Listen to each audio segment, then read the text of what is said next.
So now I will show two different things. One is I want to show how to convert a variable into a categorical type, and also in an ordinal type if if ordinal type works well with that with that column. For example, here we changed the number of cylinders, which was numeric, into a categorical type, which gave discrete colors. But we can also convert this into an ordinal type, right? Because there's some order in this. 3 is smaller than 4, which is smaller than 5 cylinder, and so on. So we can also create an ordinal type. So that's what I will do next. So let's start with this one. So here we didn't convert this column within the data set. We just did it when we want to color it. So nothing changed in the data, right? In DF, it's still the original format. If you look at this, look at cylinders, it's still double, so meaning it's numeric type. Okay, so let's take this, and here I'm going to make use of the mutate function, right? So because we know mutate in dplyr is used to create new variables, so we will create a new variable called cylinder_cat for categorical. We will make use of this sFactor function, and as input we will use the cylinders column. Cylinders. I run this, a new column is created. It says fctr for factor. So I have achieved my goal there. Let's save this back into the data frame. Okay, so the other thing I wanted to create is ordinal type, right? So let's create that as well. Let's come here and say df, and I want to make use of this other pipe notation as well, so you kind of get used to both. Df mutate, mutate. So I will say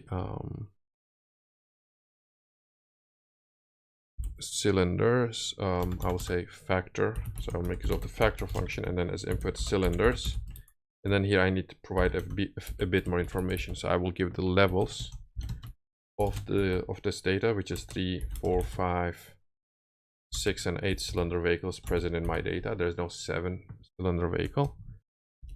And again, I can verify that. So I can make use of the unique function, for example, unique df $cylinders. Cylinder. Just make sure that we are not missing anything. You see there's 8, 4, 6, 3, and 5 cylinder vehicles in the data. I give them in an order, so from small to large, and then I also tell that this is ordered indeed. So I say ordered is equal to true. Okay, if I were to run this, I will give it a new name as well. Actually, I want to save this back into cylinders column, and the main reason is that I really want to use cylinders as a categorical type rather than numeric. As an ordinal type. Okay, so now cylinders directly change into an ordinal type, and you see ORD here. Okay, let's check now how the data has changed. So if I now say str df, you see cylinders. Wait, did I not? Oh yeah, I forgot to save this back in the df. Do that, and now let's check the str. Cylinders is an ordinal factor with 5 levels, and it shows 3 less than 4 less than 5 less than 6. So there is the ordinal type there, and cylinder cat is a categorical type. So basically nominal type from the be more exact there. Let's use this glimpse function. Let's see what that one is saying. Glimpse df run. The cylinder, it says ordinal, and basically just shows the values, and then cylinder cat is a factor type, so a nominal categorical type. So we are good.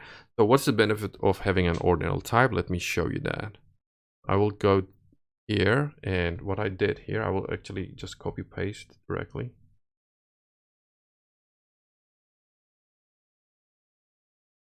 So if I now use cylinder cat, they just created now, it will still create the same figure as before. So these figure with discrete colors, right?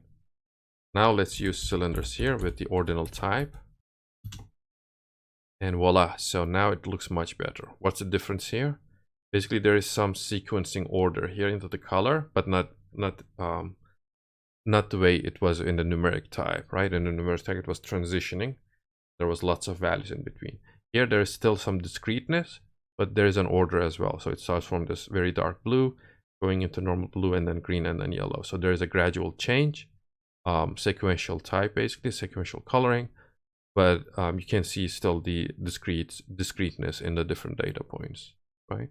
So that's one of the main benefits of having the right type in your data, especially when you want to do something with those values. Like in this case, for example, we want to create proper figures for, using the proper type of the variable.